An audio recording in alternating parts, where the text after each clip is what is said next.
இப்ப நான் சொல்ல போறது வந்து ஒரு பியூட்டிஃபுல் ஆக்ட்ரஸ் பத்தி.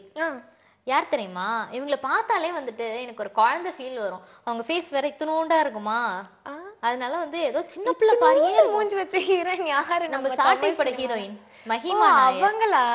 ஆமா. சோ எந்த ஒரு ஹீரோயினுமே புதுசா வரும்போது அடுத்தடுத்த படங்கள்ல அவங்களுக்கு வந்து ஒரு பெரிய ரோல் கிடைக்குமா அப்படிங்கறது வந்து ஒரு क्वेश्चन மார்க் தான்.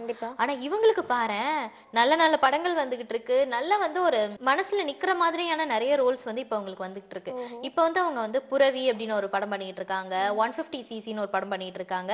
அடுத்தது வந்து நம்ம சமுத்திரகனி சார் இருக்காரு இல்லையா, அவரு டைரக்ஷன்ல கிட்னா அப்படின்னு சொல்லிட்டு ஒரு படம் பண்றாங்களாம். இந்த படத்துல வந்து அவங்களுக்கு டியூவல் ரோலாம். ஒரு ரோல்ல வந்து மேக்கப்பே இல்லாத ஒரு ஆதிவாசி பொண்ணா நடிக்கிறாங்க. இன்னொரு ரோல்ல அப்படியே ஆப்போசிட் செம்ம அல்ட்ரா மாடர்ன் கேர்ளா நடிக்கிறாங்களாம். சோ ரெண்டு கெட்டப் பயங்கரமா இருக்கு. கண்டிப்பா வந்து இந்த கெட்டப் வந்து பேசப்படுற ஒரு கேரக்டர் தான் அப்படின்னு சொல்லி அடிச்சு சொல்லிருக்காங்க. எல்லாருமே சொல்றாங்களாம். சோ சமுத்திரகனி படம்னாலே ஒரு ரீச் இருக்கும் இல்லையா, ஒரு அதுல ஒரு இன்ஃபர்மேஷனும் வச்சிருப்பாரு படத்துல. ஹீரோவுக்கு மட்டும் இல்லாம ஹீரோயினுக்கும் ஒரு நேம் குடுக்குற கேரக்டரா தான் சமுத்திரகனி சார் வந்து ரைட் பண்ணுவாரு எல்லாமே. சோ வந்து இவங்களுக்கும் ஒரு நல்ல இது இருக்கு அப்படின்னு சொல்லியிருக்காங்க.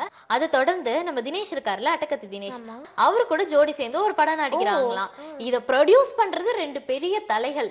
யாரு அப்படின்னா நம்ம வெற்றிமாறன் இருக்காருல்ல, அவரும் தனுஷும் ப்ரொடியூஸ் பண்றாங்களாம்.